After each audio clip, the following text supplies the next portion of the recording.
Letter E has long vowel sound and short vowel sound. ನೋಡಿದ್ರೆ we have two E's together, E and E. This is not a. This is E, C, B, tree. So this is E. More sound is E with A. E with A. Actually ಇದ್ರದ್ದು sound ನೀವು different ಆಗಿ ಹೇಳಿದ್ರೆ a and a. Together it makes the sound E.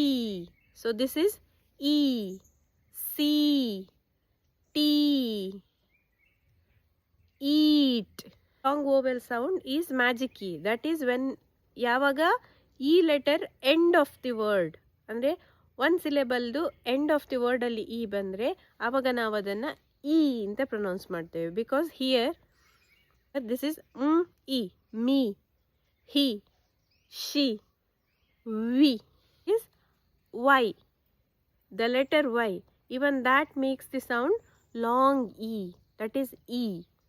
ಇವಾಗ ಇಲ್ಲಿ happy, ಈ ಎಂಡಲ್ಲಿ ಬಂದರೆ that is 2 syllable word. Happy, happy, baby, lady.